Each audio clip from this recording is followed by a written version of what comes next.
longevity lifestyle designers. This is Govin here with secretsoflongevity.com and govinkilgore.com. This is a video I'm putting together which is going to be a big, all-encompassing introductory rundown through all the things I think a beginner needs to understand how the Hive ecosystem works. The Hive coin is something that is able to have social media type decentralized applications built upon it, which is allowing the emergence of something being called Web 3.0.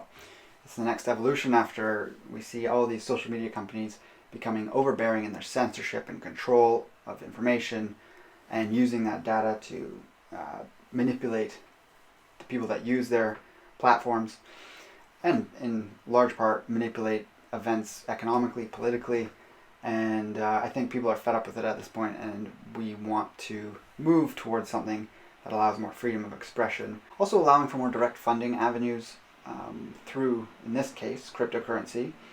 Now, to understand how this works, it is a lot to go through. And any one point I could make, I could go down many tangents, and I do sometimes go down a little bit of them just to give you an introductory idea of it. But learning how to use this and what it's about is an ongoing process. I've been really delving into it these last few weeks, and I'm feeling okay with it now, but it's still, I know there's lots more I can learn about it. It's not that daunting though. There's definitely some very easy basics that once you understand, you'll have no problem using it, in my opinion. And it is something that the more you put time into learning about, I think the more enthusiastic you'll become about it. Just the idea of it being censorship resistant in the first place is absolutely wonderful, and I think a reason many of us need to move here and move to some of the decentralized applications that are built upon it. The first thing you need to know though is that Hive is just one of many different emerging Web 3.0 type applications. There's been others that have touted as bringing decentralized social media to the forefront. Things really got their start with Steemit a few years ago. I won't go into the history of what happened there, but basically Hive is a fork of that, meaning it's built in the same way. It broke off from it using that sort of structure. And at first, those who had Steem tokens actually got a copy created of Hive so that they could use both and choose whichever one they preferred. And a lot of people migrated to Hive, and they don't really use Steem much anymore, but Steem still exists. It's a little more centralized, and it's been sort of taken over by some unsavory figures. But I don't want to go too much in the history in this video. I want to really keep it to understanding how it works and how you use it and how you set it up and work with it in the best way possible.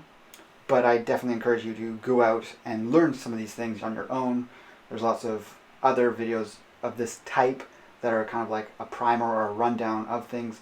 There's one or two on YouTube that are decent. There's also more on the one major video hosting platform on the Hive network, which is ThreeSpeak. You've seen me talk about that just in my previous video.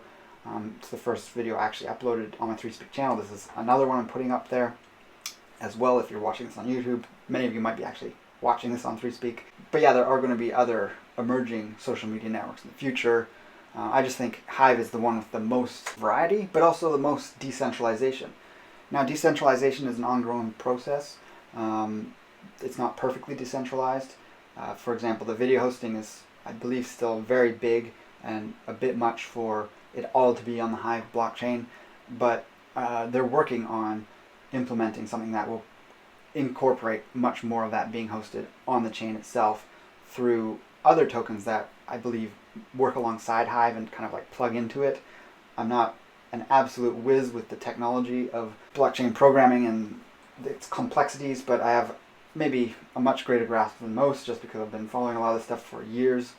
But that being said, that's kind of the intro I wanted to go through. I guess a few other things I wanted to mention was that I might make some slight errors through some of the things I talk about, in which case I highly welcome people correcting me and putting that in the comments below. On more than one occasion, I've actually had people ask me about Hive blockchain technologies, or I talk about Hive and they go search it on their own, and actually the thing that will come up first in most cases, depending on what you're searching, is a stock called Hive Blockchain Technologies Limited. That's an actual company. It's actually a crypto mining company, so it's easy to get that mixed up, but that's not what I'm referring to. That is something that's worth looking at if you're interested in having a legacy finance entry into the crypto space. You can move stocks into this company, and then as the cryptocurrency world rises and falls, you're going to see that the value of that stock itself rise and fall in fairly close proportion, because they're mining Bitcoin, Ethereum, and these other things.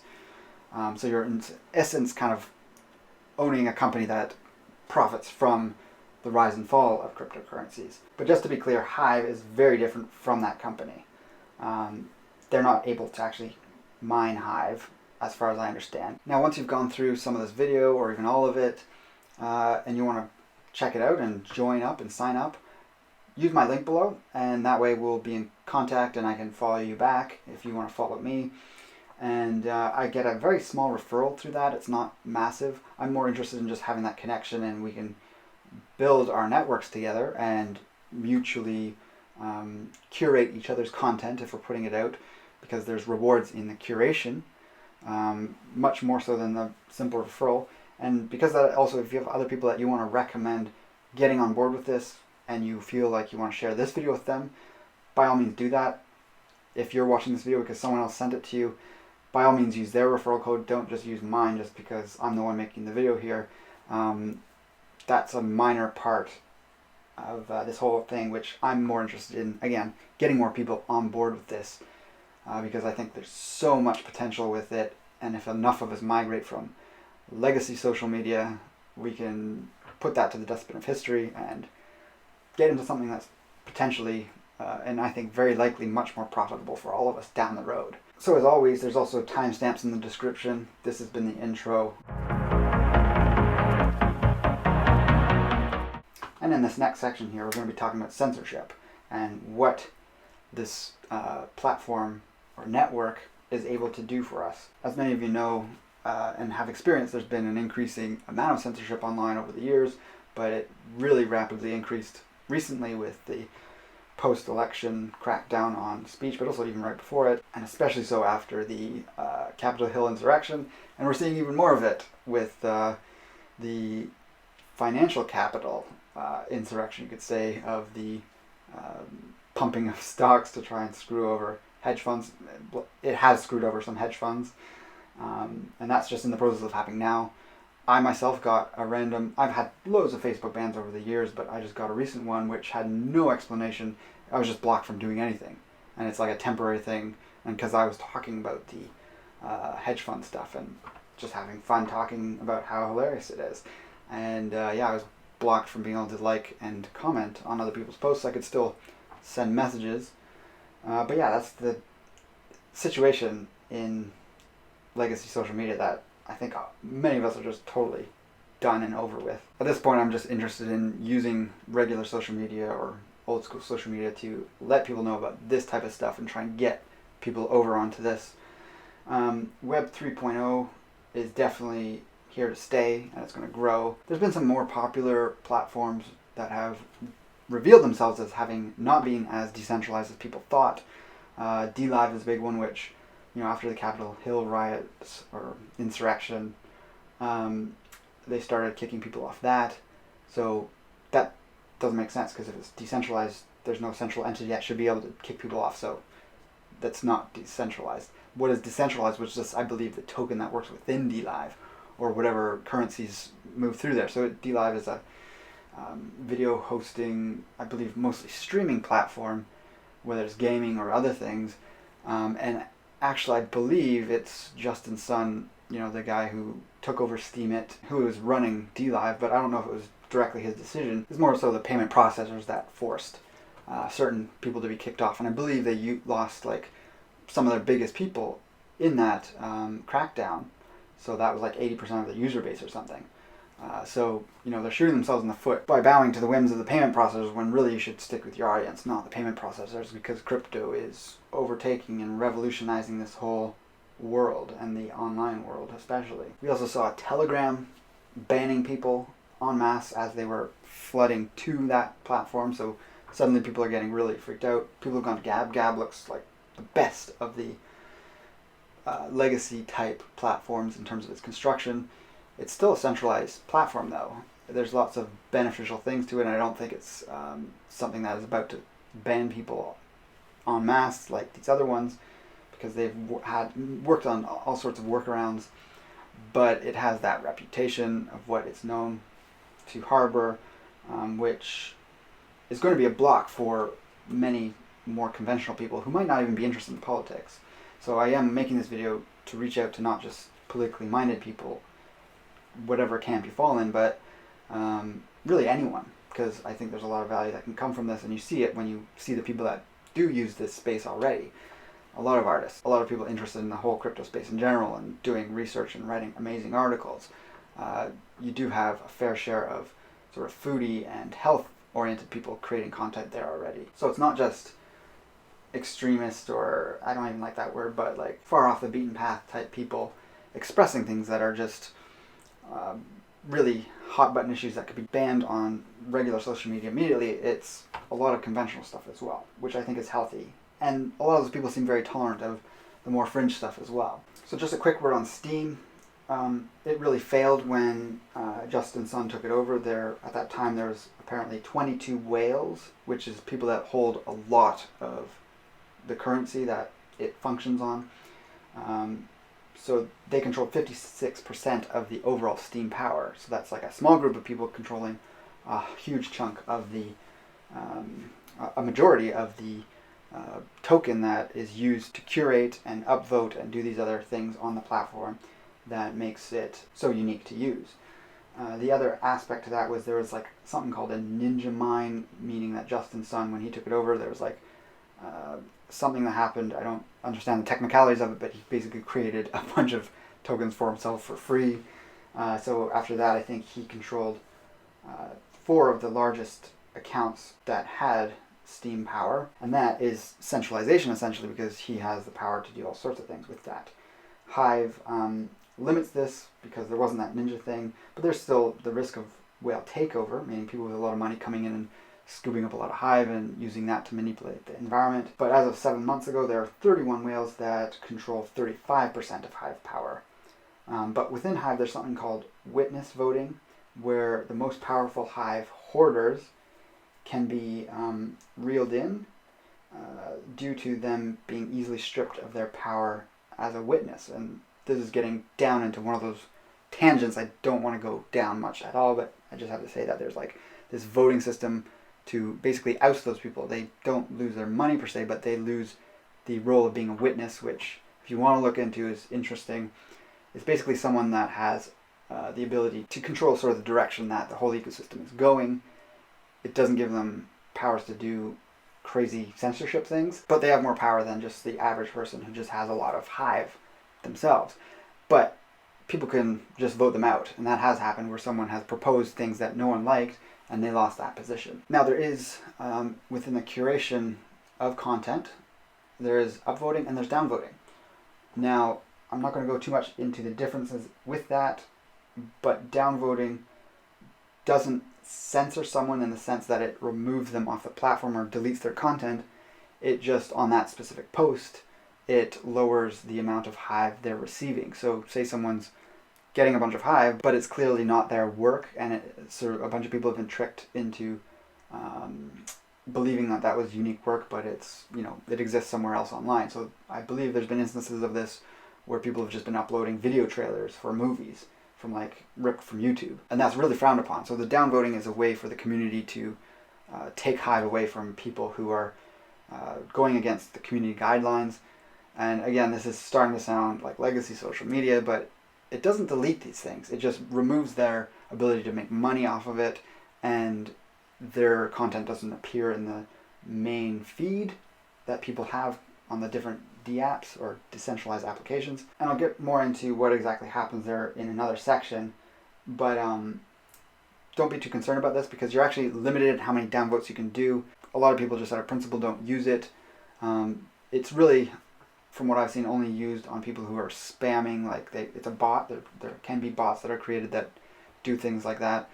People use it against people posting content that's not theirs. Obviously, there's a lot of gray in that area, like what's a meme? Is it your own content? People don't seem to downvote that type of thing. It's talking about like ripping something and claiming it's yours. That is not obviously yours. And there also just has to be a way to prevent really violent gore type content or pornography or even illegal imagery, which you can obviously assume what I'm talking about there. That is downvoted into oblivion, and even though I believe it probably still exists on the chain, you can't really find it, as far as I understand. Now, I've seen various political out there ideas on there already. There's not a whole ton of it, but it doesn't seem to be getting massive amounts of downvotes. So there is a community that is built around free speech, and they're not abusing the downvote for that. But even if they were, if you had a following, you would still be able to post content and have your followers see it. It just wouldn't be getting out to the mainstream feeds of people. So worst case scenario, you're not able to make Hive money off of your post, but you can still use it as a platform where you're posting to, and you could have income through other means as well. A lot of people link to their blogs, to storefronts and other things through their posts. So Hive, if you ever see like the amounts people are making, it's not astronomical. There are a few top people who make a lot of money with it, but it's just one thing of many that you have if you're a content creator that helps you make income. And it's also a more long-term investment, because right now Hive is at a very low value, but over time I think it's going to go up quite a lot. There's obviously a difference between encryption versus decentralization. This is social media, so nothing's encrypted per se, like Signal would have if you were talking one-to-one with someone, an encrypted app.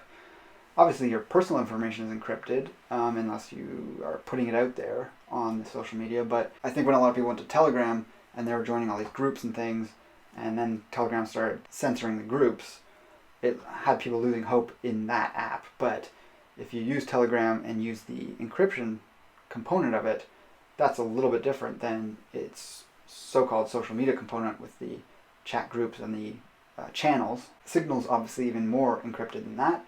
But again, these are more peer-to-peer conversational applications, not social media. So I think this is a good alternative to the social media we become used to and kind of want to have for the things that we're doing, creating content in whatever forms we do it in. Now, if you create a Hive account, if you want it to be fully anonymous, it can be.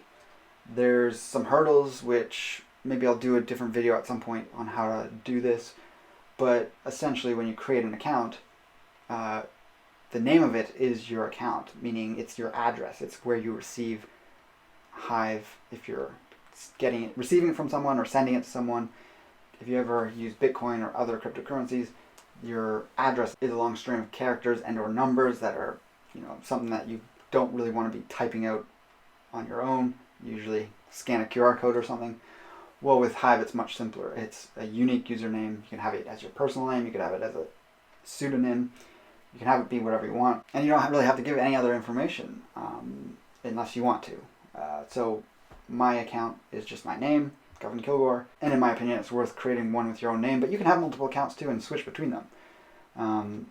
The place where you're going to involve your identity is if you're buying Hive through an on-ramp platform, payment platform that could identify you to an account.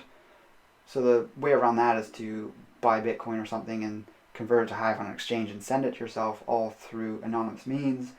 Getting more complicated these days, but it's still possible. Or you just create content with an anonymous account, and once you start getting upvotes, you'll slowly build up Hive. If you create really good content people like, you'll get even more Hive. So yeah, there's ways around it, but you just have to think about that. Your account, do you want it anonymous or not? And then you also have to think about the fact that everything you post to the blockchain is permanent. You can delete things and that it won't appear in your feed anymore, but it is technically accessible to people that have the tools to examine the blockchain in more depth.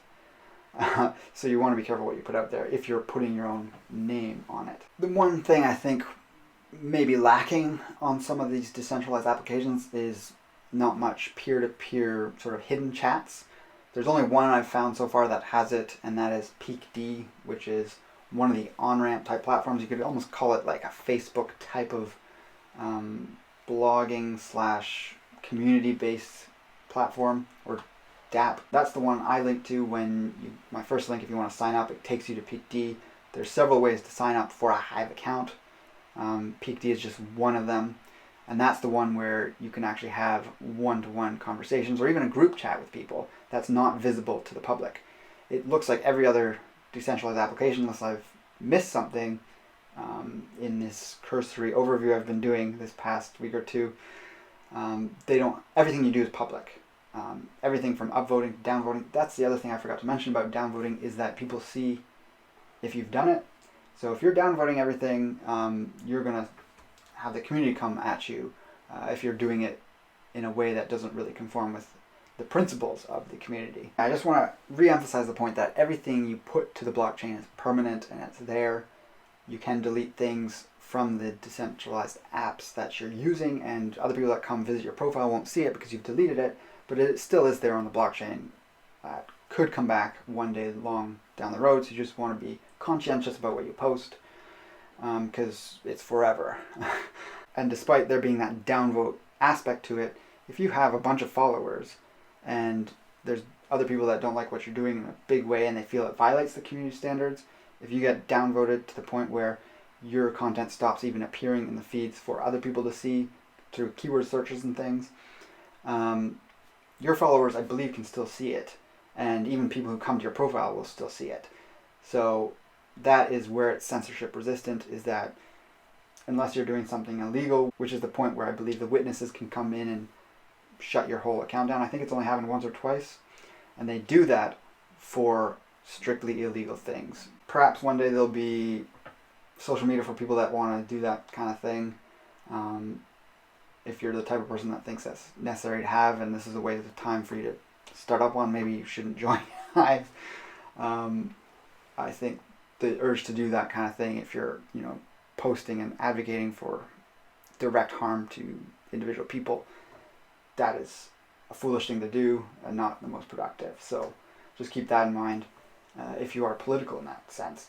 And obviously the illegal stuff that is much more unsavory is good for that to be able to be taken down and wiped off. It's still technically attached to the blockchain, but it's not accessible by anyone. And that's, I believe, as far as I understand it, the role that the witnesses play.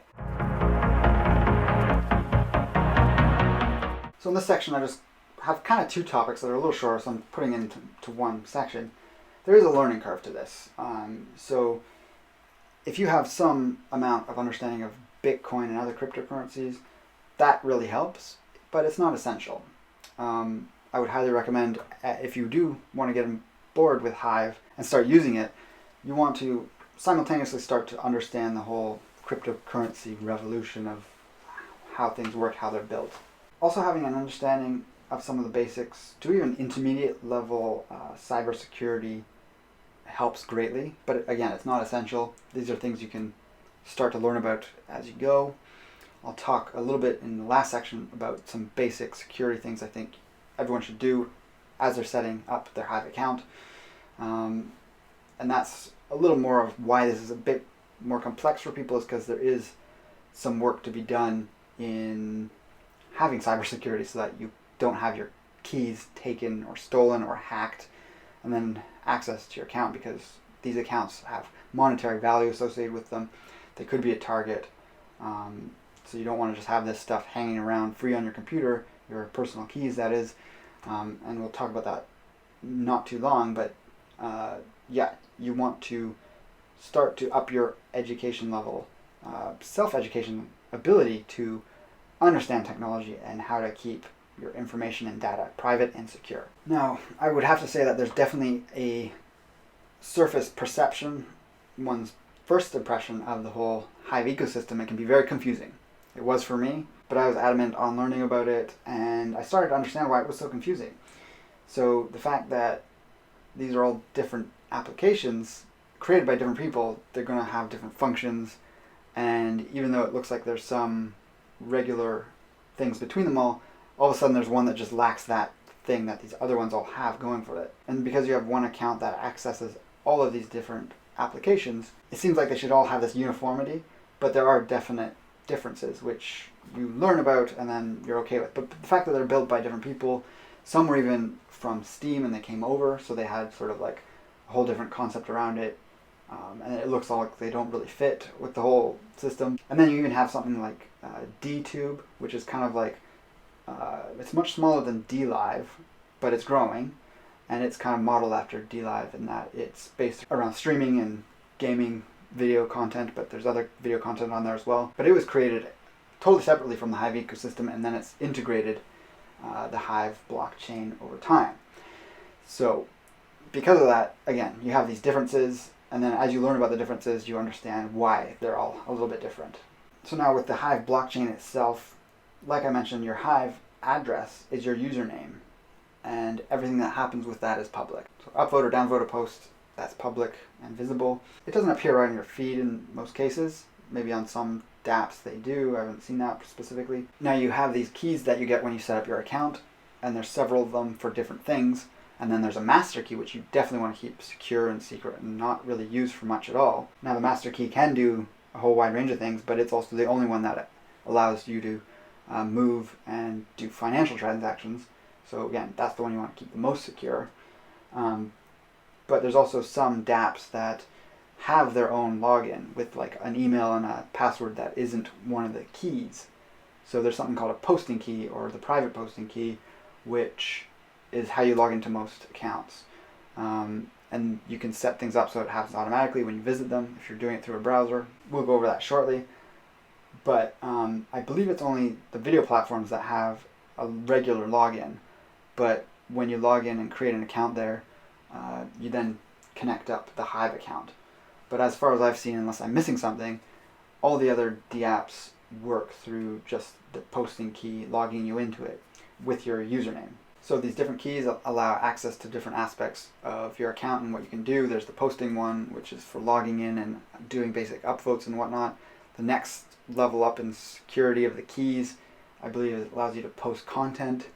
And then off the top of my head, I didn't write this down, but I believe there's another one, and then the final one is the one that is the master password. So I believe there's 4. There might be 3. There's things that you want to do to help you sign in, because every action you do requires one of the keys. But you set up, if you're using a web browser, the easiest thing is called Hive Keychain. Some people prefer something called Hive Signer. I believe Hive Signer works better with the mobile apps, and there's not mobile apps or dApps for each of the dApps that are out there. Some are only accessible through the web right now, but over time we might have a dApp for all of them. Now if there's other plugins that you can use, I'll post them, but I recommend the Hive Keychain. It seems to be the one that works the best. And basically this is the one instance where you would use your master password. You put that in, and it stores, and from the master password you can get the other keys. So if you ever lose the other keys for some reason, you shouldn't, but you can access them through the master password or master key. And so you put that in the keychain. It's a plugin in your browser, and then that plugin, if you click it in your browser and it drops down, you enter a password which is different from all the keys. It can be a simpler password because it's local to your device. That opens it up, and it stays open until you shut your computer down.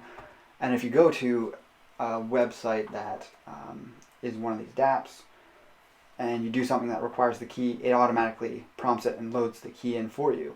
So it takes the whole copy-paste thing out of the picture, which is very handy because it gets a bit tedious if you don't have that. So another aspect of why this is somewhat confusing is seeing all the different sites that are out there when you start looking into this. And this is what I kind of broke it down to just to understand it myself, is that there's on-ramps, meaning there's ways of getting onto the Hive blockchain by creating an account. And so there's some sites that are just for this purpose. There's some that are dApps themselves that also have a account creation ability within them. There's some dApps that don't have that. So if just speaking about on-ramps, there's PeakD. I believe you can create one through 3Speak. You can create one through eSensi. I believe I had issues with one I was trying to use, so I ended up doing it through eSensi. But I believe PeakD is probably the best for most people to go to. I just didn't understand why there was all these different ways of making an account at first, and I just went with the one that made the most sense. There are some options where you pay like $1 which fast tracks the approval of your account, and it can be anonymous. And the reason they have that is they don't want people creating spam bots. And then the other ones, if you're fine having your identity known with your account, you can use a phone number to approve it faster. So there's that two options. I believe there might be some where you can do it anonymously, but it's just a little bit slower for it to be approved. I'll throw that up if I can remember which one is which that allows that. My link below goes to PeakD. I'll put some other links there if you want to go through some of the other option types though too. And by the way, PeakD, that's the one with the peer-to-peer messaging that seems to be present there. Then there's also a better dashboard there than I've seen on the other dApps. And this is just to see all the data that's happening, your Hive power, your wallet that has the Hive, and all these other things. It doesn't mean if you go to another dApp that it's a separate wallet, it's the same account. It's just a different interface with the core blockchain for Hive. Now after on-ramps, there's wallets and key managers. So there are some wallets that are just the wallet. I don't think there's any purpose to using them because some of the other dApps have the wallet built into them.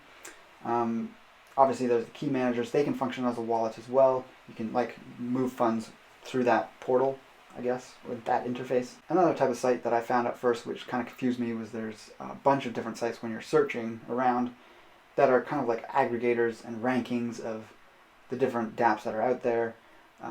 There's definitely even some dApps that are lesser known, which sometimes you'll find through those things, so it's worth looking at. And these are just regular websites. Whether or not they're built on the Hive blockchain, I'm not sure, but you don't log into them on those sites. In a lot of cases, they're just kind of promotional sites for Hive. There's one, obviously, that's hive.io, which is for Hive itself and created by the people who created Hive in the first place. But there's also a bunch of other ones that are totally unaffiliated with that whole team. Lastly, there's the actual dApps themselves, and these are wide-ranging. I'll talk about them in one of the later sections, and to learn about them, you just go and use them. Create an account, start to explore them. You can explore them a bit without an account too, just to understand what they're about, especially the more article or blogging-based ones like Leo Finance or Ecensi.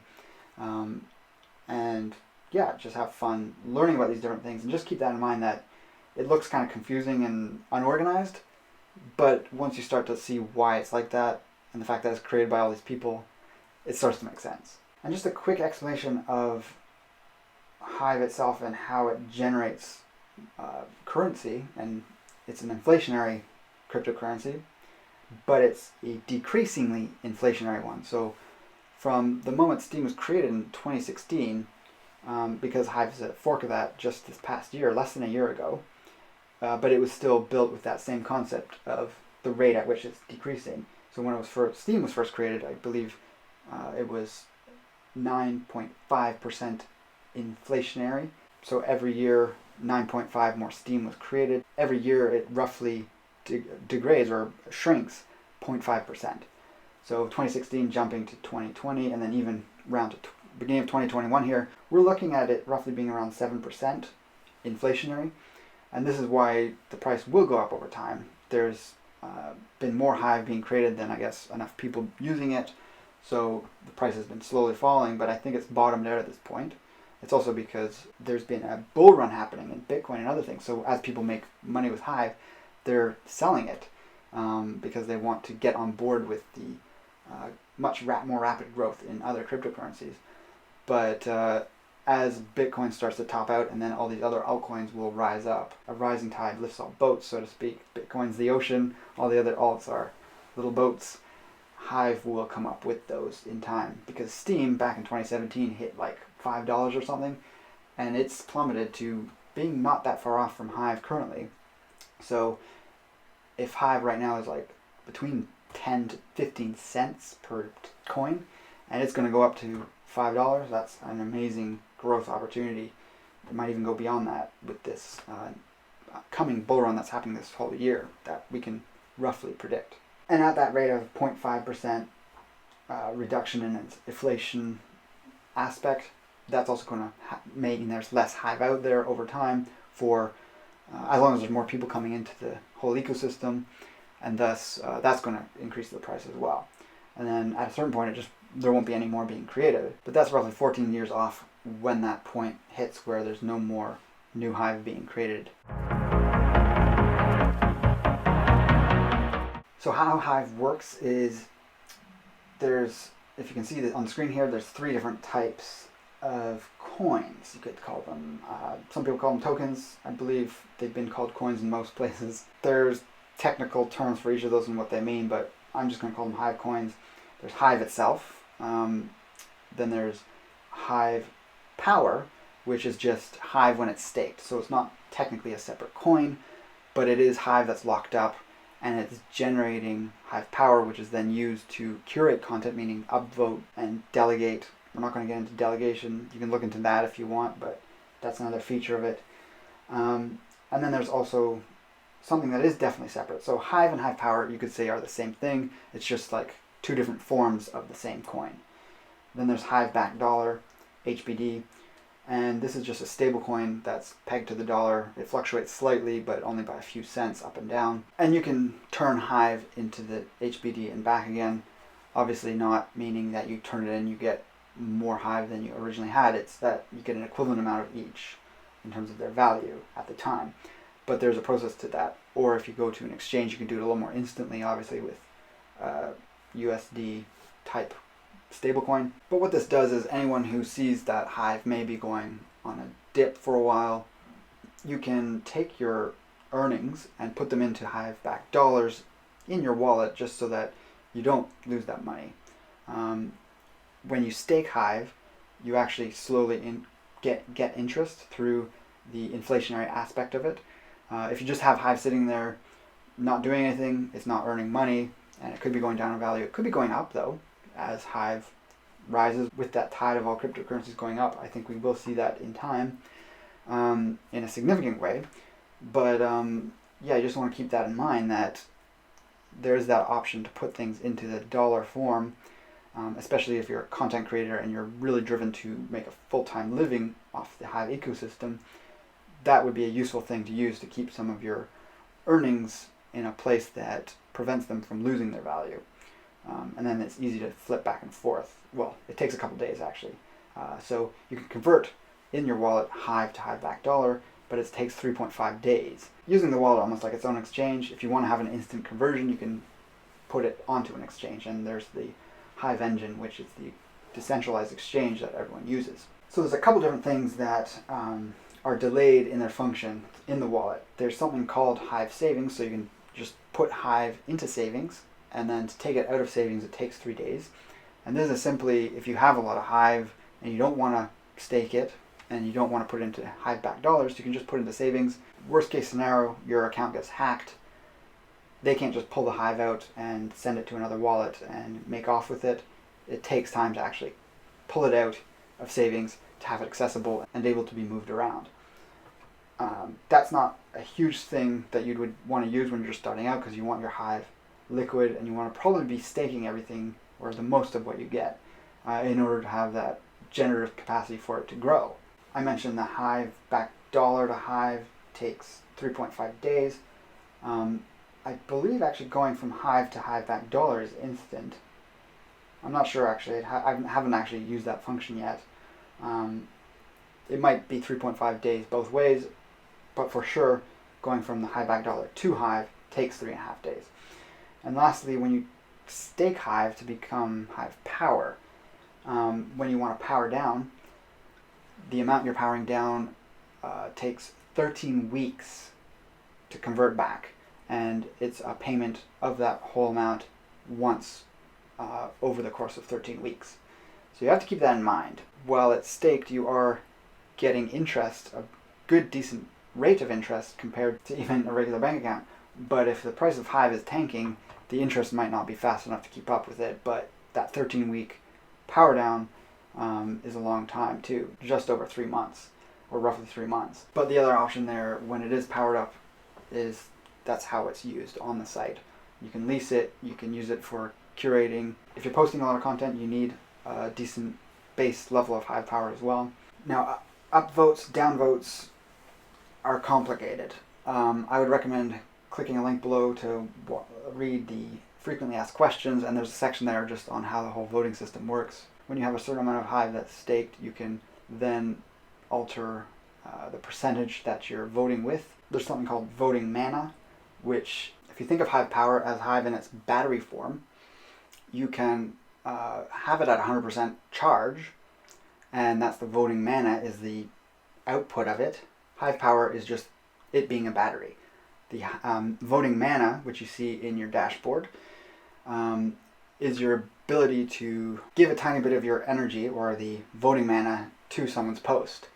And just like a regular battery, the strength of the charge is greatest when it's full, and it diminishes in terms of the output of that. So if you're at 70%, and if you 100% up like a post, if you've watched it go down, you'll see that from that 100% point over the course of a day, if you're liking a ton of different people's work, you'll see that the amount of Hive they're getting from your upvote diminishes over that course of that time. Now, like a rechargeable battery, this recharges naturally over time just on its own. You don't have to do anything, and it goes up 20% per day. So even if you have thousands of Hive that's staked, it's the same rate of recharge as someone who has $20 worth of Hive.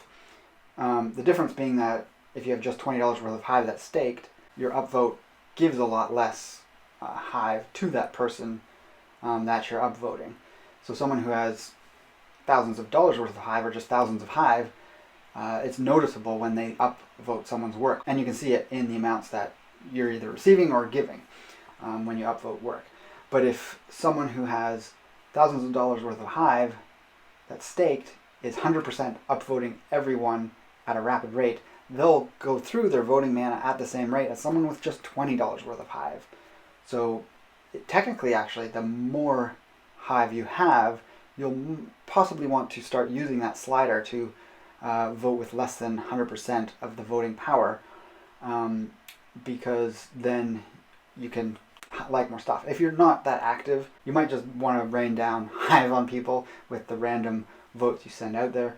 But if you're wanting to upvote a lot of work and use that voting mana quite rapidly, you might want to decrease the percentage that you're using in each upvote. And that recharge rate is 20% per 24 hours. It's not one big 20% that's added on. It's a constant recharging rate that if you were to leave it still, if you were at 70% and you didn't do anything for 24 hours, you would then be at 90%.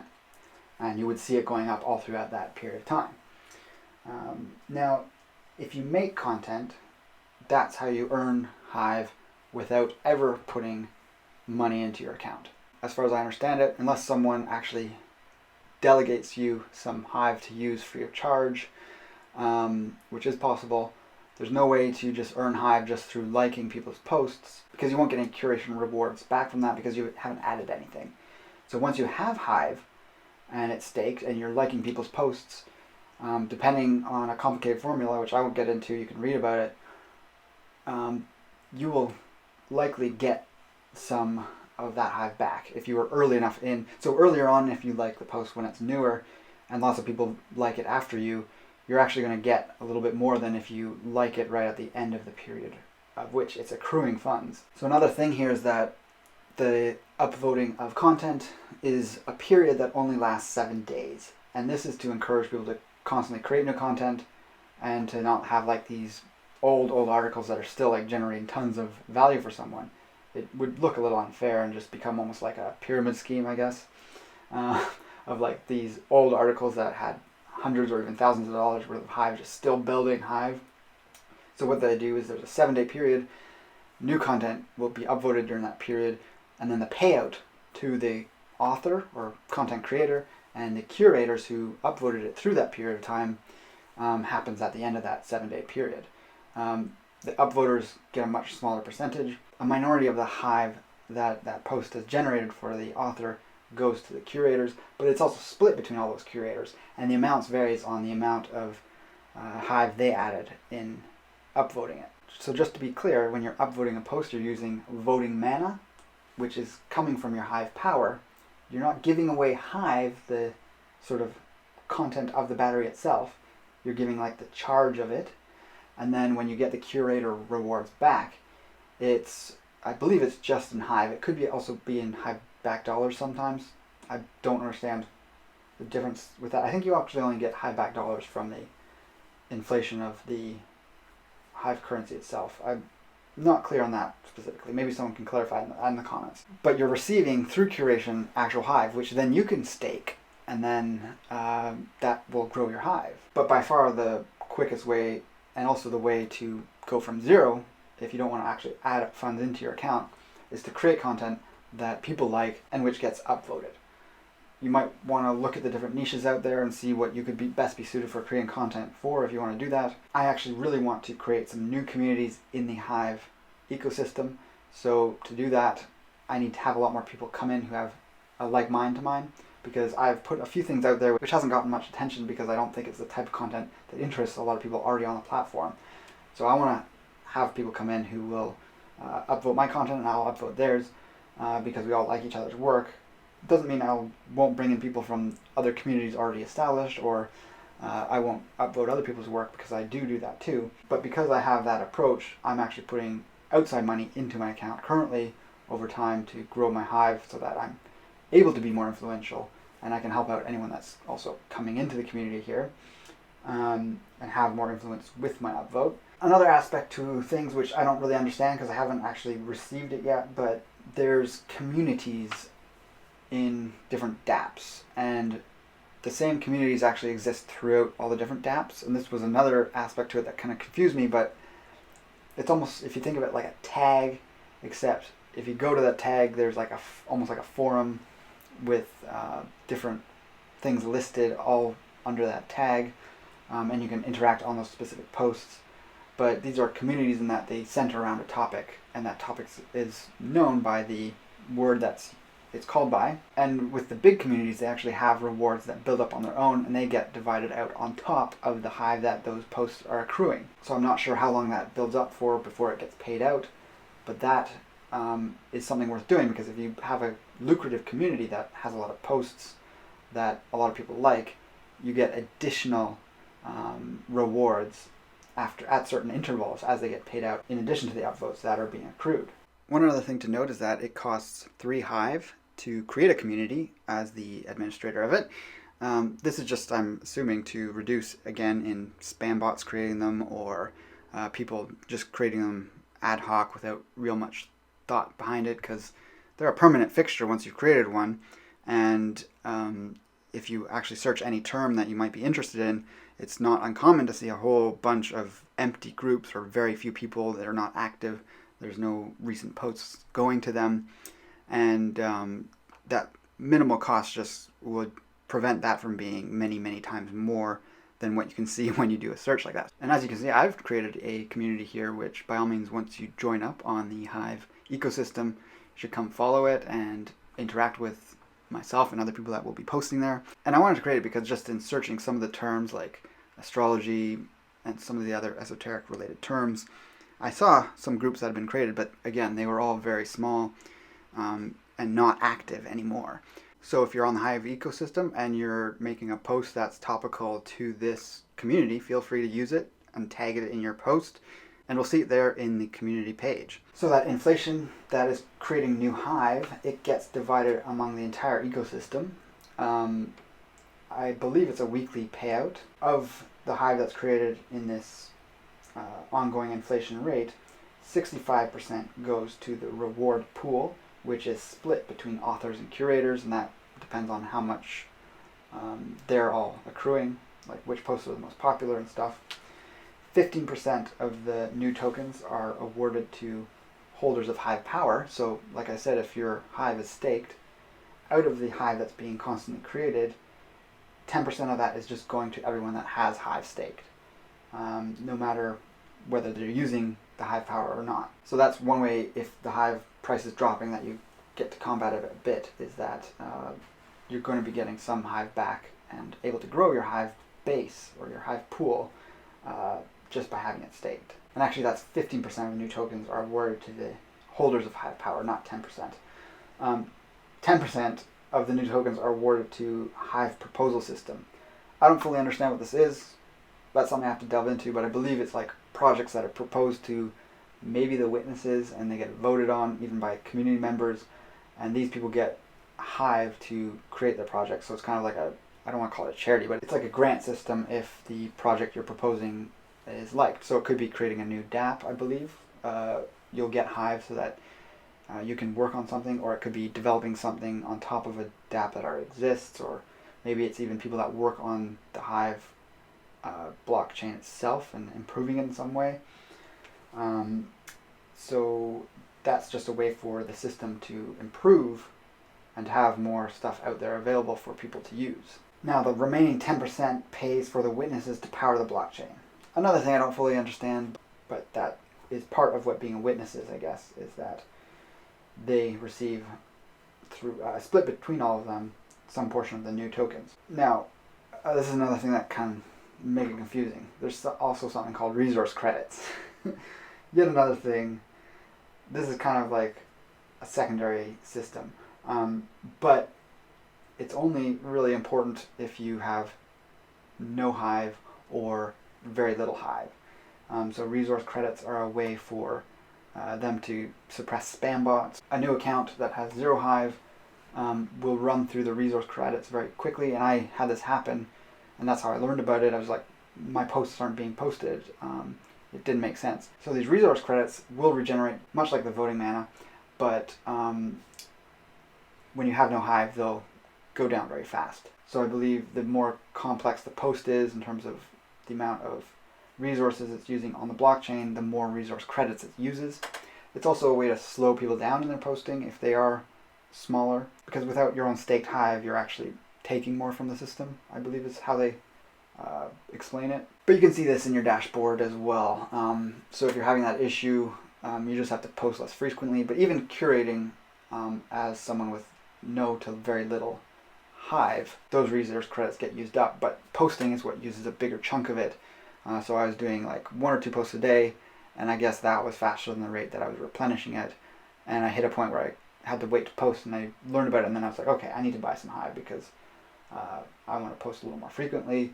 And that's just one way around it. I believe even if you put $20 into this, so at 14 cents roughly where it's at, or 13 cents per Hive token, $20 will get you 120, 130 Hive tokens.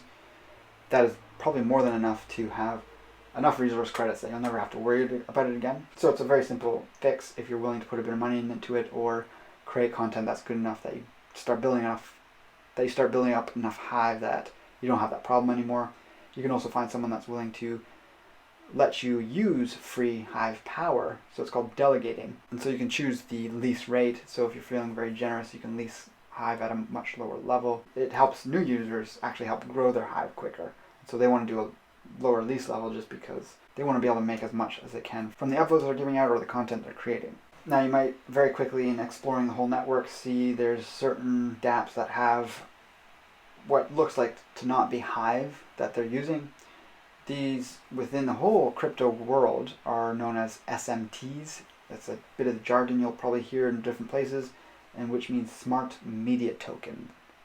And this is something that's probably going to be very popular in the future with organizations and companies, because people will be increasingly less willing to work and use platforms for free. So people want to have a moderator for their blog or for their newspaper that has multiple articles, and there's someone like checking for spam and stuff. SMTs are a way that people can do that, and it can be automated. They don't have to manage them or anything or pay them a salary. But in the context of Hive, the whole network, you actually have SMTs that are given on top of Hive. So you write an article and you post it through Leo Finance. You earn through upvotes Hive, but on top of it you also earn Leo tokens. You are posting to the naturalmedicine.io. You earn Hive, but you're also earning Lotus, which is their SMT.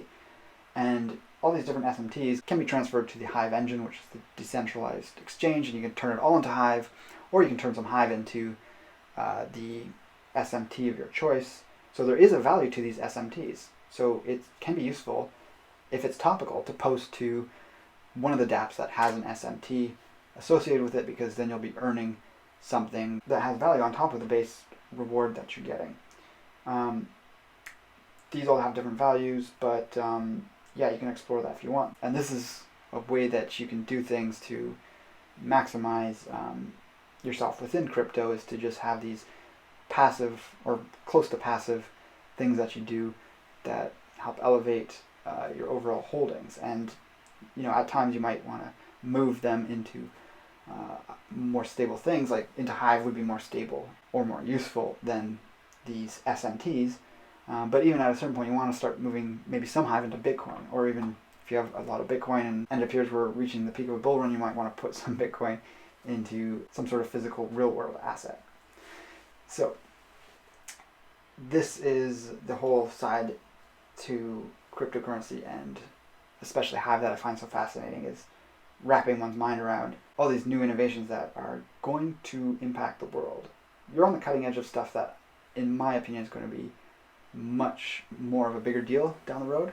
Doesn't mean every single one of these things is going to be very lucrative if you accumulate some of it now, but just getting familiar with the whole concept is getting you prepared for how the world's going to work in the future. I had mentioned reputation back when I was talking about censorship. Just to go a little bit into that, when you create an account that starts at 25, if you get downvoted into oblivion on multiple posts, it keeps dropping, and once you hit 0, you're kind of like blacklisted from the main feeds. So that's something you want to avoid. And if you have a good reputation, people will more likely upvote your posts because they want your attention, because they'll assume that you're a good person. You'll possibly upvote them back and things like that. Now, I've mentioned a bunch of things which are sort of on the end of being less necessary to look into right now. And when we start hearing all these words, it becomes jargon and it becomes overwhelming.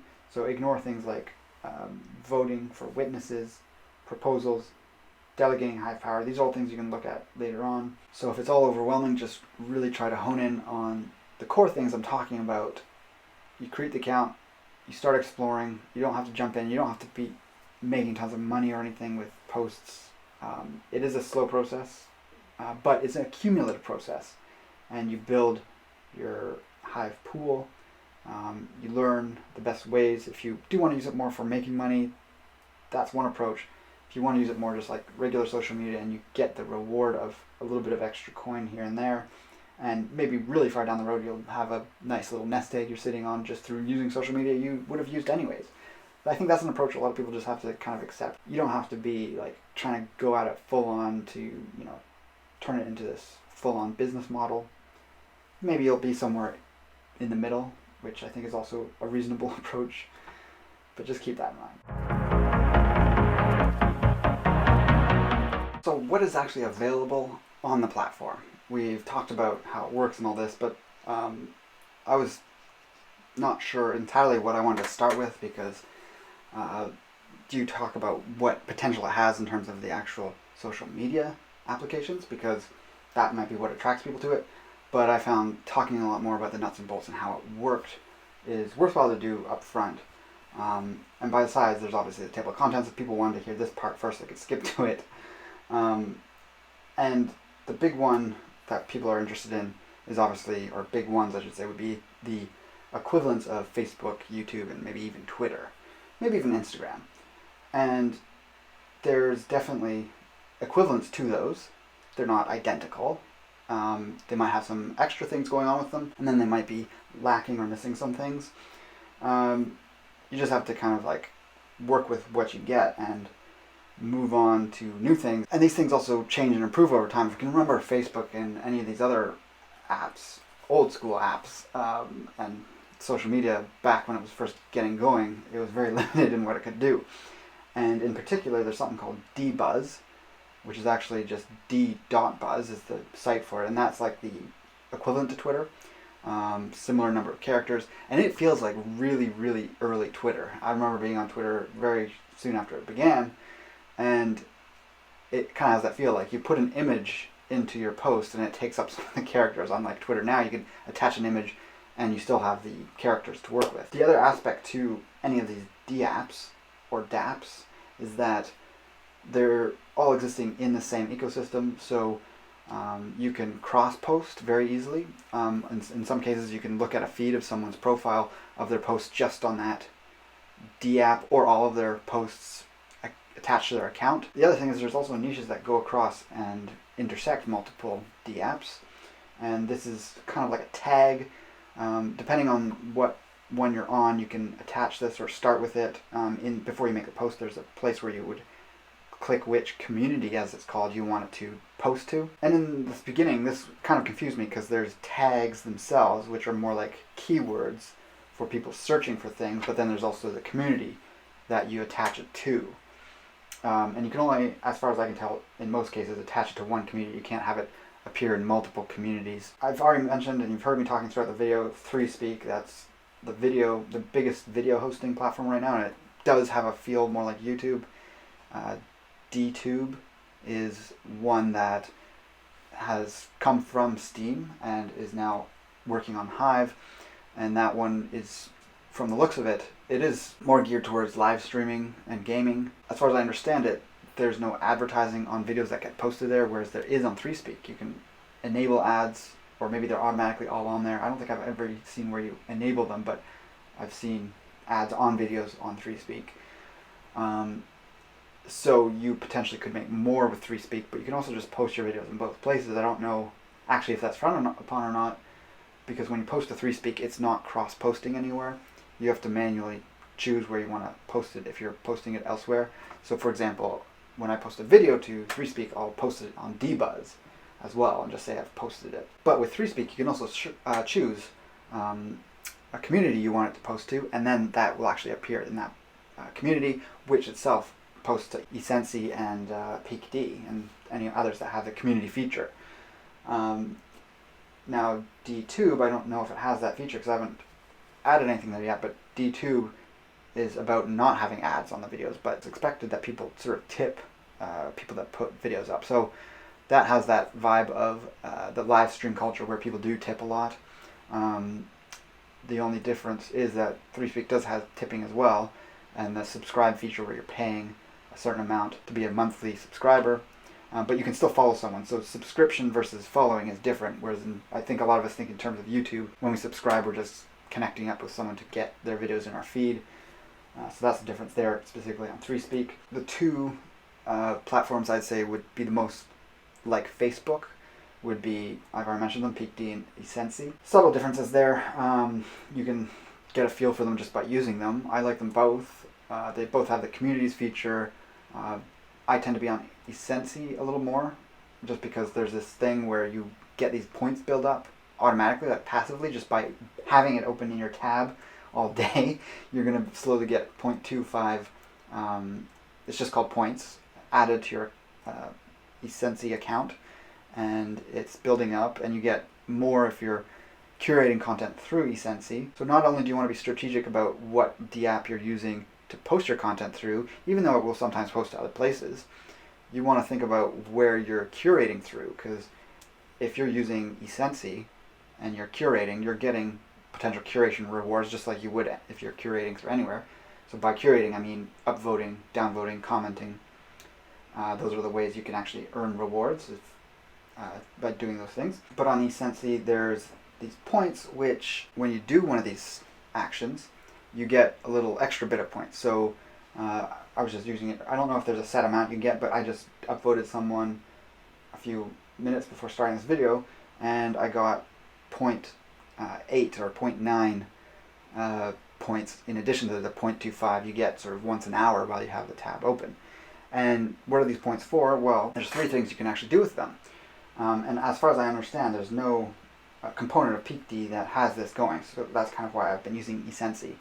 Before I get into the points there, actually, Ecency also has one of the best mobile apps. So if you're out and about on your phone and you want an app that you can use for social media, Ecency is great. There's one called Dappler. It's still being developed. I think it's in the beta stage or something, and you need to download something that lets you run it, which is like a test thing. It didn't fully work for me when I was using it. I don't know if it had to do with my phone or something, but I'll figure that out later. But it looks like it has potential too. But Ecency is great in terms of a mobile platform. So the three things the points do is you can use them as a way of tipping people.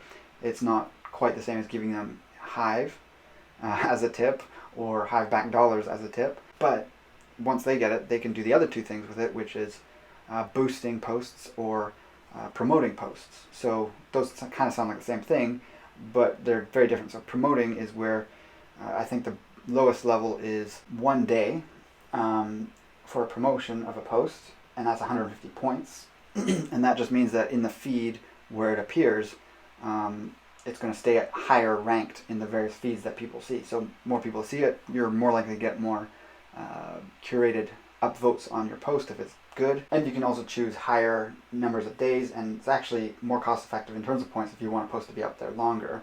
Although I've found, what I've seen is like posts that get promoted for quite a while and they're there for a couple days, they kind of reach a peak and then people just start ignoring it. But you know, if it's a really good content, maybe it will keep getting views and things and upvotes. The other thing, which is boosting, is you can actually add almost like upvotes to your own post in a greater quantity of value. So when I just realized this not that long ago, it was like amazing to me, because this will actually end up being a payout to yourself. So you can boost your own post, which is like giving a really strong upvote. And you can upvote your own post, but it's only going to be as strong as however strong your vote is. So for example, myself currently, the best upvote I can do with max voting mana has a value of 0.002 cents. And in Hive that is a little more significant, because obviously Hive is only worth 15 cents. But as your Hive grows and your Hive power grows, you can have a bigger impact with that. But what a boost does is you can just make it look like your post has had a lot more attention, which in and of itself will get more people liking your post, in theory. Or even if very few people upvote your post, by putting a boost on it, you're actually paying yourself, because you're getting, depending on how things work out, you're getting anywhere from 50% to 75% of what that post creates in terms of the value of Hive.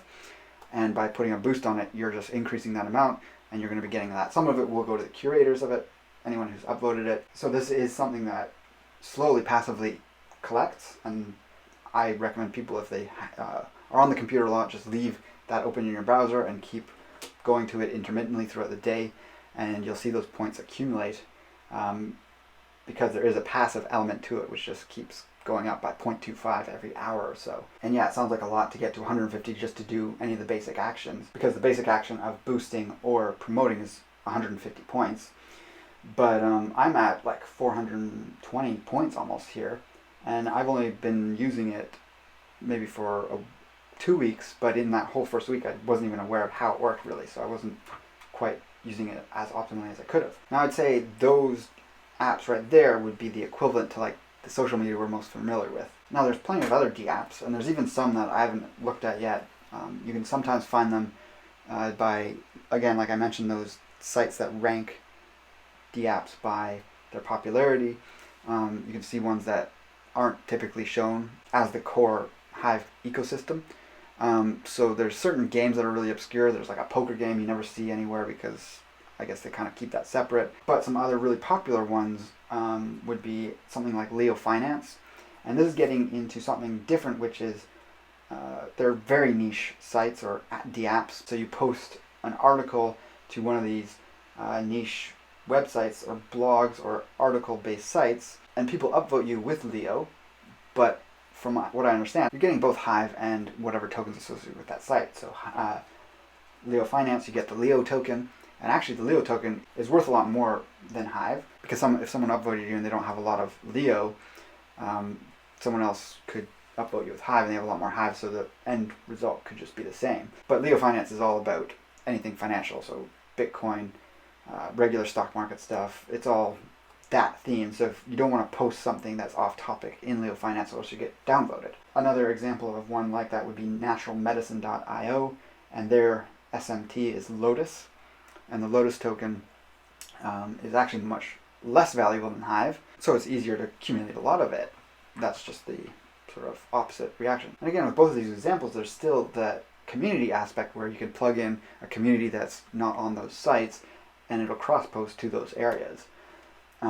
So for example, if I wrote an article about yoga, and I was talking about how good it is for you in the exercise sense, you could put in the community you want it to cross-post to as one called Exhaust, which is a popular fitness community. And even though I'm posting it in naturalmedicine.io and talking about stuff that would be relevant to that website and page, it would also get posted elsewhere because that community spreads across all these different dApps. And in that case, you could be getting Lotus payouts with the article on naturalmedicine.io. You could be getting Hive upvotes and payouts, and you could also be getting the payout from the group if it's popular within that group, or the community rather. One I think everyone should definitely look at, and it was a big part of what blew my mind because it seemed like free money. But as we can see, there's a number of ways you can slowly build up a lot of passive income in very small quantities, but it becomes significant over time. And this is the dApp called Actifit. And what this does is you carry your phone around all day, and you have a number of steps your phone calibrates between midnight and then midnight the next day. You actually have to post it before midnight. So I always set a notification for 11:30 to remind me to post. And this is one where you need your phone unless you have Fitbit or other smartwatch or something that's counting your steps throughout the day, and you can pair that to the mobile app. I guess you still need the mobile app even if you're using a Fitbit or something. And then when you post, you just do a little blurb. You can attach a photo, and you post your steps, and you also put in tags of what types of exercises you did throughout the day. You can even add in measurements of things if you're on a program to try and get more muscle or lose weight, etc. I've been quite minimalist because I've just been so busy with things. I'm just like posting the number of steps I have moving around the house. But then when I go do errands, I've got like 20 times the number of steps per day. And what happens is that pays out in something called Actifit tokens. It still pays you in Hive and Hive back dollars. I don't fully understand the breakdown of why you get some and not the others. Maybe the Actifit's paying you for the steps you take per day, and then the Hive might be the curation of the posts. And this is another dApp that existed on Steam before, and it's migrated over to Hive. It has a bit of a funny interface on the mobile app. I wouldn't say it's a great app. It's very limited in what you can do there.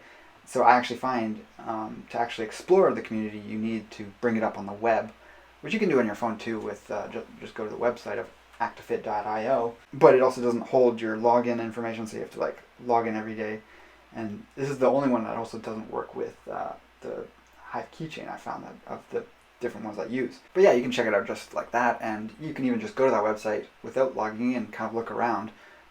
There's different people that you can look at and follow their progress. But just the fact that you can earn crypto just by logging your steps per day is pretty interesting, I think.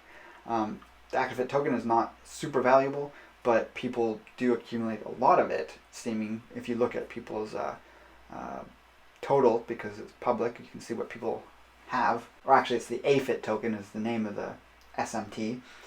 And then obviously you can take that and convert it into Hive. So again, it's this thing that you start small and you slowly building things up, but it can grow quite rapidly once you have enough of it that it starts becoming a more significant generator of it for you. From what I've seen, there's 3 different WordPress plugins that will sync with Hive.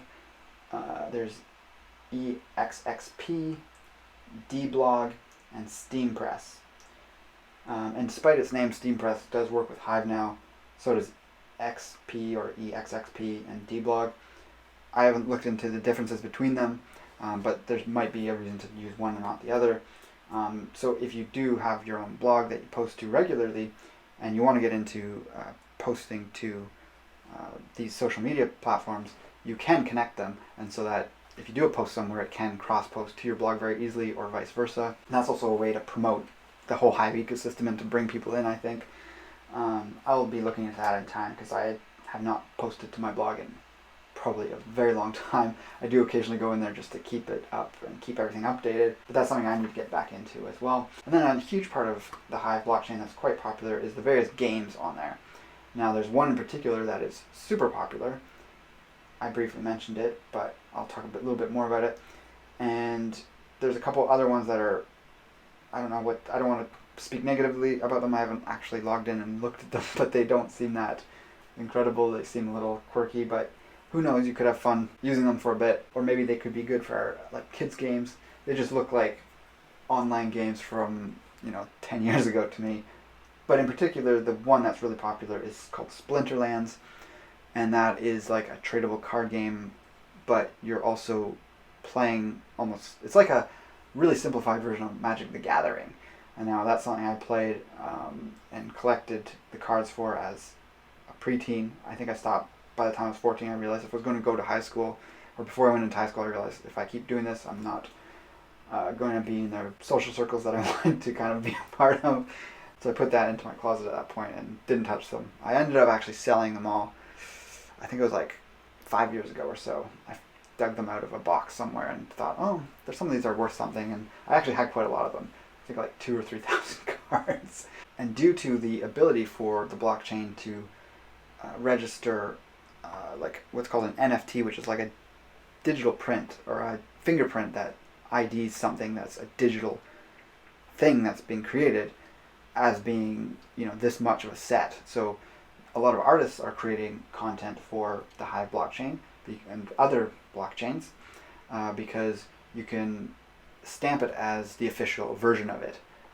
So even if you take a screenshot of a piece of art that is an NFT, that's just an image that you have on your computer, whereas something that's stamped with the official original copy created by the artist, that actually could get a lot of value if the artist has a lot of popularity. And so this game Splinterlands, with these cards, they have, I think, 4 levels of rarity: common, rare, epic, and legendary. And when you get into the legendary cards, they're quite valuable. I think when you buy these packs of them, there's a chance for them to be worth more than the cost of the pack. And you might have like a guarantee of 1 legendary, 2 or 3 epics, a bunch of rares, and then the rest commons or something.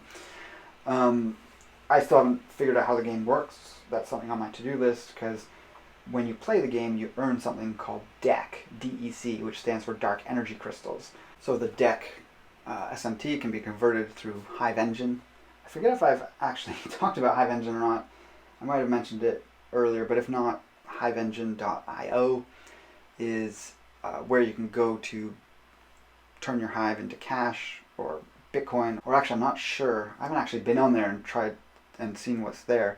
It might actually only be where you can convert between the different SMTs and Hive, and you have to send your Hive to a separate exchange maybe to turn it into Bitcoin. But the Hive token is on a lot of exchanges, so if you want to just cash everything out for some reason, that's how you do it, is you turn it to Hive in the Hive engine and then send that on over to Binance or something. I wouldn't use Binance personally, but something like that, where the Hive token is used. So I believe you get a lot of dark energy crystals just for playing these games, and I believe there's a certain amount you get even just for playing, even if you lose. But you obviously get more if you win. I might have that wrong. I'm just trying to go by what I vaguely read about a couple days ago. But from what I can tell, people do make a lot on that quite quickly as compared to other things. So if you don't really feel like writing a lot of content or doing videos or things, try Splinterlands and try playing that. The idea of gaming and earning just from playing, even if you're not live streaming and collecting money from people, is kind of interesting. Even just by having a Hive account, you can log into the Splinterlands site and you get a free bunch of cards. It's only commons and rares, and I'm not sure, I don't think you can just cash them out. I think you actually have to start playing, probably put a little bit of money in, and by money I don't mean putting in your credit card information, I mean using Hive and converting into DEC. Or there's even people that will lend out the cards so you can, because you need more cards to create the decks. I don't know how the game's played, so I don't know if there's like other types of cards you need. I think I've seen there's land cards as well. But there's people that lend out their decks, and I guess you would take the cards that you got when you started, and you can mix them with that, and you play, and if you're using someone else's deck, you're actually giving some of your proceeds to them. So it's almost like a leasing agreement, which is in and of itself interesting, because if you've been playing Splinterlands a long time, you have a lot of cards, you can lend out different decks just to up your income, which would be in the form of dark energy crystals. It's kind of funny to talk about, but yeah, that to me is fascinating. And if you look at the marketplace, because there's individual cards that get sold, if you go to the oldest edition, the legendary card's there, and if it's like one of the gold cards, which I think is the equivalent of being like a shiny card from Pokemon, if you remember that, Pokemon cards, it has the most value. There's cards that are thousands of dollars. I mean, US dollar value. I think I saw one that was $7,000 the other day. So when I think of like Magic the Gathering, it took several decades for the Black Lotus to reach 4 figures. when I was playing back in my preteens, it was like $400 or something. And I never saw one in person. I think I was in California once. And I went into like a comic book card game store and I saw a Mox Jet. And it was like $150 or maybe even $200. And that blew my mind at the time. But that is kind of the amazing thing with this, is that it is very popular. It's one of the most popular things when you see the rankings of the dApps that exist. It's up there with Leo Finance and usually one or two others that I've mentioned already. But yeah, it's worth checking out if you have a vague interest of that. There's other games like I mentioned, and another thing that exists is something called Quello. I haven't gone into this yet, but it's basically the Hive version of Quora. So I think you earn tokens. Maybe it's Hive. I haven't looked if they have their own SMT or not. But by answering questions, you can get value. And people will give you value if you've answered a question really well. So it's trying to replace Quora, I think, in the long term, which would be cool. And this is the idea of something that exists currently, which there's not really an incentive to use. It's just like, oh, I've got free time, I'm going to answer some questions on Quora. But when there's a monetary incentive through community upvoting, that is interesting. That's going to be an incentive, even just a little bit of something that people can collect and trade into other forms of cryptocurrency. You have to think of cryptocurrency as a way of, at least in this context, of a way of having a lot of different baskets with little eggs in them. Sometimes you'll find something that you're really good at building up a lot within, and you can either trade into other things that will then make you more cryptocurrency. You can turn it all into Bitcoin. Bitcoin goes up and put it back into other things. You want to be careful too. I really recommend people don't get too crazy with trading. Actually, don't trade if you're just getting into cryptocurrency. Stay well away from exchanges that have you trading between things like Doge and stuff. Doge just went on a tear. For anyone that got in early, that's great, but it also went quite down quite far. So if you put anything in within the top third of Doge, you saw yourself just lose money. If that was your introduction to cryptocurrency, it kind of sucks, I think, because you're just losing money as your first experience of cryptocurrency. That was my first experience with cryptocurrency back in 2017, 2018. Although I did make money at first, a lot of it went down the tank when that whole crash happened. But it wasn't a crazy amount that I put in, and it was a learning experience. But that's also just to do more of the holding type strategy. And now there's even beyond just trading, there's leverage trading. Definitely stay away from that. That's even more technical and more like gambling. But yeah, just if you put any of your hard-earned money into cryptocurrencies, mostly hold it. There is a time to move it into other things. But I would take more of the approach of how can you take the things that you have as cryptocurrency and have it make you money. So a lot of people with Ethereum, if they bought enough Ethereum back in the day, or even if they're buying it now at the price it is, if you had a 32 Ethereum more recently, you can now stake it as Ethereum 2.0, which has like an interest that it will pay out. Now, this idea of staking cryptocurrency has been building. There's a lot of different cryptocurrencies that can be staked and they earn interest. Ethereum is one of the more profitable ones, but it's a lot to get into because it's a minimum of 32 Ethereum in order to stake it. From what I understand, although there's staking pools where you can have less. But if you want to stake it on your own, you need 32, and that is an amazing payout. Currently, it's going to go down over time, I believe, but it's like between, I've seen people that were making 38% annually, which is slow when you think of it day by day, but you know, over the course of the year, that's far better than what people make trying to trade in a lot of cases, because you also have the factor of the price of Ethereum going up. Now, you can do that with Hive. You can stake it. The annual return is going to vary. It's nowhere near 38%. When it's staked, you're getting that return. If you just had all your Hive sitting there staked, you're going to get some growth with it, but by curating content, you get more of it. But if you want to just get a bunch of Hive and stake it, what you can do in addition to that, if you're not going to use it, is, that brings me to the next thing, is something called dLease. And this site is where you can take portions of your Hive power and lend it out. So you're still earning what your Hive power creates, but you're not the one using it to do things. And those people pay you a a set amount that they agree to. So there's different contracts, and you see them. You go for the higher end ones. You would go for a really low one if you wanted to lend it to a friend. You could go to like a 5% or even less annual return. But currently what I'm seeing a lot of is anywhere between 13 to even low 15 occasionally, but usually high 14%, so 14.7%. And it doesn't mean you're leasing it for a whole year. There's a variety of different, it usually goes by weeks. There's anything from 1 week to 12 weeks to 24 weeks.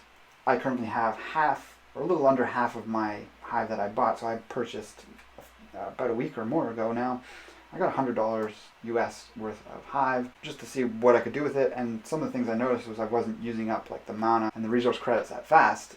So I staked a bunch of it because I wasn't using the full potential of it. And so every day I'm getting a small payout. It looks like a little bit every day, but it adds up. It's like 0.129 hive or something. So every 5 days or so I'm getting a whole hive extra from that. And then at the end of 8 weeks, so it's only a 2 month, just under 2 month period, I'll have a set amount that you can see when you decide on the lease that you're taking. You can see what you're going to end up with as a payout by the end. So yeah, it's a great way to get a little bit of extra return without having to do any work if you're not wanting to do all the curating, or you don't curate enough to use all the hive that you have, the hive power. The only thing that takes away from if you do still curate a little bit is your maximum upvote won't be as strong because your hive power is somewhere else. They're using your hive power to upvote things or do something with it. There's a reason they're willing to pay as much as they do for hive power, because they're using it for something which they can make more at with that available hive power. But as a beginner, you might not have that ability to be as profitable with it, because they obviously have a strategy in terms of what they upvote, and they're getting the right upvotes on the right people that gets them the most curation rewards. That's the reason they're generally, from what I understand, wanting to have you lease them your hive power. But yeah, it's a good extra income stream if you're using hive. Now coming back to 3Speak, this is something that's going to be big in the long term, I think, because there's some big ideas coming down the pipe for it. A development that's coming is, and the technicality goes beyond me, I'll stick a link below if you want to read about it on the hive.blog. They're creating some sidechain tokens, which they're not SMTs, they're actually going to be tokens, I think, that will allow 3Speak to become more decentralized. I think the videos somewhat are, or even entirely are, hosted on servers currently, but at some point within Q2 of this year, so after March to June, somewhere within there, there's going to be a airdrop of new tokens that are coming out. Now, if you're not familiar with the term airdrop, it's something that happens in various places at different times. You kind of just have to be ready for them. If you hear rumors about it, or even an official announcement of it, you have to have whatever token is being dropped. So for example, when Hive was created, anyone that had Steam, I think it was just anyone with Steam, it didn't have to be a certain amount of it or in a specific place, you received a equivalent amount of Hive at the launch of Hive. So it was an airdrop of free money, basically, because there was no set price yet when it came out. The price shot up, but then it came down and it hasn't been as high since. Hive dropped quite precipitously, but that's because probably a lot of people just sold off their Hive because they didn't want it, but it was there and available. So this idea of an airdrop exists in different places. Like I said, it's a good thing if you're getting to cryptocurrency to watch out for certain ones, because some are more profitable than others. And this one, I think, is going to be a profitable one, but it's a little nuanced. So the token that's coming out is called LARYNX. Has to do with like the voice, 3Speak. It's about free speech. And then I think LARYNX is something that will be able to be staked, or there's a way that it creates another token, which is the token that is spent in order to host videos in a decentralized fashion. So LARYNX will produce something called Speak. And I think Speak is I don't know if it's a token. Again, I'm not super into the technical side of it. I just roughly know how this is going to work. And what it sounds like is, unlike a regular airdrop where they just send all the coins out at once, or tokens, this is going to be something they want people to actively use. And this is where I'm not sure. There might be more clarity in time, but there's potential for people to lose the LARYNX they have available to them if they don't collect it fast enough. And it's being spread out over a 12-month period. So once a month you have to collect 1/12 of the LARYNX token that you'll have available to you as part of the airdrop. So if you have 1,200 Hive in your Hive account, whether it's staked or not, that's the other thing I'm actually not sure about. If they have to be staked or not. Again, look into this if you're interested in this, but to get it right so that you don't miss out, at some point within Q2, there's a snapshot of people's accounts. So you have to have it there in the account. You can't move it around. You want to have it all there all throughout the Q2 because you don't know when the snapshot's occurring. So build up as much Hive as possible before here at this point. Hope that the snapshot captures it when you have the most there, and then you have to pay attention because you have to manually accept the LARYNX at each point over 12 months. So once a month there will be a point for you to, I guess maybe it'll last the whole month. You can approve the airdrop and you'll have 1/12 of the total amount that you have eligible to you. So if you have 1,200 Hive, you'll have 100 LARYNX each month. That other thing I'm not sure about is maybe it's a 12-month period where you approve it all, and then at the end of the 12 months you get it all. If you've hit every month, so that could be even more strict. If you miss a month or something, maybe you don't get any. I think it wouldn't be quite that extreme. Like if you missed a month, maybe you just miss out on 1/12 of the LARYNX drop. This is just an opportunity I want people to be aware of, because I think it'll be a very in-demand token from the description of it, because it's going to be used to generate power to host the 3Speak platform, which is growing. So yeah, check that out, check that article, read other articles on it, because I think this could be one of the big ones of the year in terms of the available airdrops that are coming. Now this last section I just wanted to put in here for people who are very new to cryptocurrencies and maybe they're not the most savvy tech users. Over time, or even rapidly, it's important that you develop some good cybersecurity practices. Now when you have your keys, you get them, you've created your account, you have a little text file on your desktop or even on your phone, you want to set up Hive Keychain or Key Signer, or both actually. It's worth having both because different dApps sometimes want one or the other or don't allow one or the other. And you'll have a login for that plugin. So that password is important, obviously, but that plugin exists just on your device. So while it should be complex, it doesn't have to be as complex as these keys. So a hacker couldn't install the Hive Keychain plugin on their browser wherever they live and then happen to know my username and then just start taking guesses at my password, because it's also connected to the device. Now, worst case scenario, you don't have that. You can still do what I'm recommending, which is having a password manager.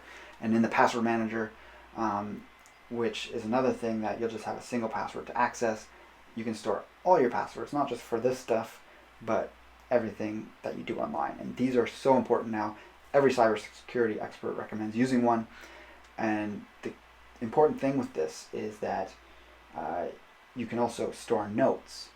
So you can take that note on your desktop, save it as a note in your password manager, and you're pretty much good to go. You delete the note from your computer at that point. You have it in your keychain plugin, Hive Signer, or whatever plugin you're using, and then you have the text copy, obviously, in your password manager. But I would also recommend printing off a copy or two of your passwords and just having them on paper, stored in a safe place. Though, if you have a good place you can store them, such as putting them into a fireproof safe, or even putting one in a bank security box. There's obviously a lot of different options there, but having two paper versions of your keys, if you can have them in safe places in two different locations. So in case your house burns down, have another version somewhere else. This is going to the extremes. You don't have to do this right off the bat. Some people, even when it comes to Bitcoin, they'll do things like engrave their keys on metal so that something burns down, you still have the metal, and it's not going to wipe out your keys, which if you lose, you'll lose your Bitcoin. I'm going to stick some links below for a podcast about a password manager and why it's so important to have one. It's beyond the scope of me explaining every detail about it in this video, but one I would recommend is Bitwarden. There's other ones out there, 1Password, LastPass, and actually the host in that podcast, he recommends another one. Actually, his favorite ones are Bitwarden and this other one, I forget what it is. But Bitwarden is apparently the one on the free level that has the most available to people to use, and a lot of people don't need to go beyond the free version. And the way these work is, again, it's something that's tied to your device, so have it on multiple devices, and you have one single password that gives you access to an encrypted file that opens up, and you can prompt it to fill in the passwords for different things that you're using. Now, the other aspect to it is you can create really random passwords that are long and complex that you could never remember, and you want to use that, and you want to, over time, replace all the passwords you currently use. There's data breaches, there's all sorts of things, and your passwords are out there. Everyone has leaked passwords for emails and things, and what happens. And people don't think, oh, I'm not going to be a target, but it's not that you are a target necessarily, it's that hackers do this stuff in an automated fashion. They'll go get breach data, they'll take your username and password from, say, an email that was used on LinkedIn, and they'll use that email, they'll try the password for the email itself, they'll try that combination in all the popular sites. And maybe they just get one single hit, but it happens to be a really important thing, and then from there they get more information on you, and they start building a profile on you. It could lead to identity theft, it could lead to getting into your bank account, who knows. This is so important in this day and age to have a password manager. And when you're getting into this stuff, yes, it's a hurdle and there's a learning curve to it, but use this to store notes. If you're getting into cryptocurrency, you want to store notes on your cryptocurrency passwords for wallets and things. If you aren't using a Trezor wallet or other hardware wallet, if you are on exchanges and things, you want to have that stuff complex. And the only way to have it complex is to have it in a password manager, because you cannot remember it. You don't want to be writing the stuff down in a book that you keep in your desk or something. So definitely get on that. Once you've done all that, you can delete the note from your computer.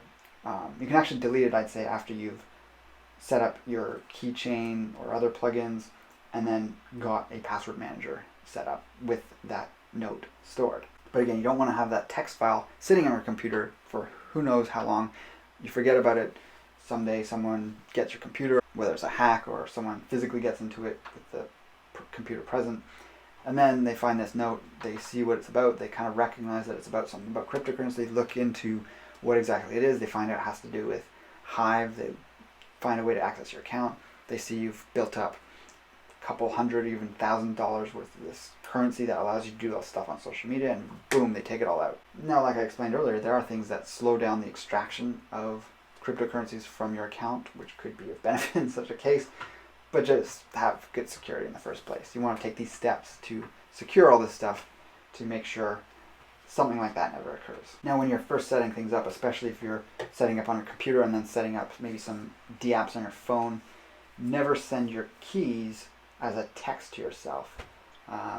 One thing I did do in a few cases is I have Signal on both my computer and my phone, and you can set it to maybe a 5-minute self-destruct message. You send it, you take that, you log in, and that's just to set up, say, the Hive signer. But then once you have Hive signer set up for your phone or the Hive wallet, you have your codes in the phone, and you don't have to have any sensitive information going through third-party apps that could be compromised. Definitely never screenshot anything, because this could be backed up to your iCloud as an example. You might have that disabled, but again, you never know when you're talking about screenshots and things. You don't want to have that imprint in your phone. So that thing I mentioned of Signal, that's really the only way I would do this. Some sort of encrypted app where it's automatically deleted. You could manually delete it afterward too, but you want that single master password to never see any outside source. You want to protect that like it is your lifeblood. And within Signal, there's actually a note to self option. So that's how I did it. Is you can have Signal on a phone and a computer, and you send a note to yourself. And so if it's the same account that's paired between them, it'll just pop up, and then you can use that in that way. So this concludes this absolutely gargantuan marathon of a video. I wish I could have some step counters going for how much I'm talking here. Maybe someone can create a counter for speaking in voice that will accrue points that you can then log into some sort of dApp that will pay you for just talking. No, that probably won't ever happen, but yeah, I think there's a lot of opportunity here. I want people to come check it out. I'll talk to anyone to help them get started with it. If you want help with that, whether it's just in the comments below or talk to me on any of these dApps, send me a message. And check out the links for the various things I mentioned below. If you want to sign up for it, use my referral link, unless you have one from someone else, of course. And yeah, you can also tip me anything that works on Hive. I would appreciate that. It helps me create more content. Actually, if a lot of people tip me anything, then I might even be able to start helping people out by doing some leases. No percentage return leases, so it's just like lending it out for free. And that would help you get started. I'm not currently able to do that quite yet. Maybe I'll send some more money over and make that something I can do for people who want to get started but they just don't have the funds. Because the big hurdle, I think, is, especially with new people, is that resource credit thing, which you make 1 or 2 posts in a day and it's almost done. So you want to be able to make endless amounts of posts if you want, because that's kind of the idea of social media that we want to recreate here, is kind of like that spur of the moment constant communication. Comments especially, you can't endlessly leave comments everywhere with no resource credits or very low resource credits. You'll burn through them. So maybe if there's someone out there that wants to donate some Hive to me so that I can lend that out to other people, or I guess if someone wanted to lend me Hive power, I could then lend it out. I suppose that works too. But otherwise, if you want to donate to me and say to me that it's for the purpose of helping other people get started, then as people use my referral link and sign up, I'm willing to lend that out for whatever amount of period, maybe a month, for them to get started and be able to post. So if you send me $5 and I turn that into Hive power and I can lend out all that Hive power, that's actually a significant amount that will enable someone to be able to use these dApps for a couple hours a day and not run out of the juice that they need to engage with the communities here. So, with that being said, I hope you enjoyed this. Like, favorite, and share this video, whatever platform you're seeing it on. And check me out on the Hive network. Thank you, and I'll talk to you again soon. Take care and embrace life without limits.